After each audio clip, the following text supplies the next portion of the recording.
নমস্কার, মিঠুমণি কথার আরেকটি নতুন ভিডিওতে আপনাদের সকলকে স্বাগত। আশা করি আপনারা সকলেই ভালো আছেন, সুস্থ আছেন। আজকের এই ভিডিওর বিষয় হলো ইংরেজি 2026 সাল আর বাংলা 1432 বঙ্গাব্দের বাসন্তী পূজা। এই ভিডিও থেকে আমরা জেনে নেব এবছর অর্থাৎ 2026 সালে বাসন্তী পূজার পূর্ণাঙ্গ সময়সূচি পঞ্জিকা অনুসারে। ষষ্ঠী থেকে দশমী পর্যন্ত সময়সূচি, নবপত্রিকা প্রবেশ, অন্নপূর্ণা পূজা, সন্ধি পূজার সময়, তার সঙ্গে আরো জেনে নেব মায়ের আগমন ও গমন কিসে হতে চলেছে। চলুন ভিডিওটি শুরু করা যাক। শরৎকালে দেবী দুর্গার অকাল বোধন শুরু হওয়ার আগে বাসন্তী পুজোই ছিল বাঙালির আদি দুর্গাপুজো। সপ্তমী থেকে দশমী 4 দিন ধরে চলে দুর্গার আরাধনা। বসন্তকালে হয় বলে এই পুজোর নাম বাসন্তী পুজো। শরৎকালে শারদীয়া নবরাত্রির শেষ 4 দিনে যেমন মা দুর্গার পুজো করেন বাঙালিরা, তেমনি চৈত্র নবরাত্রির শেষ 4 দিন ধরে চলে বাসন্তী পূজা। চৈত্র মাসের শুক্লপক্ষের প্রতিপদ তিথি থেকে চৈত্র নবরাত্রি শুরু হয়। এবছর চৈত্র নবরাত্রি শুরু হয়েছে 19শে মার্চ সকাল 6:52 থেকে। 20 মার্চ ভোর 4:51 পর্যন্ত চলবে শুক্লা প্রতিপদ তিথি। তাই 19শে মার্চই হবে চৈত্র নবরাত্রির প্রথম দিন। নবরাত্রি চলবে 27শে মার্চ পর্যন্ত। এবারে জেনে নেওয়া যাক বাসন্তী পূজার পূর্ণাঙ্গ সময়সূচি পঞ্জিকা অনুসারে। বাসন্তী পূজার মহাষষ্ঠী পড়েছে 24শে মার্চ মঙ্গলবার।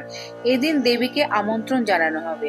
ষষ্ঠী তিথি শুরু হবে 23শে মার্চ রাত্রি 9:37 এবং শেষ হবে 24শে মার্চ সন্ধ্যা 7:13।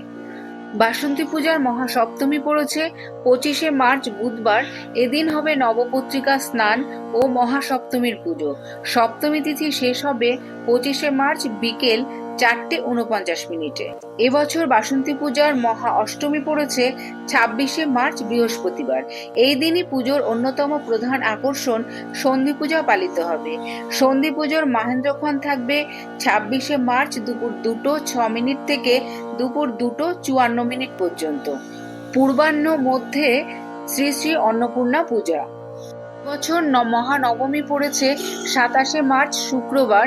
নবমী তিথি শেষ হবে 27শে মার্চ দুপুর 12:21 এবং এবছর দশমী পড়েছে 28শে মার্চ শনিবার। এদিন দেবীর বিসর্জন। মহাসপ্তমী বুধবার হওয়ায় দেবীর আগমন হবে নৌকায়। ফলাফল শস্য বৃদ্ধি ও জলবৃদ্ধি তথা সুবৃষ্টি ও ভালো ফলনের সম্ভাবনা।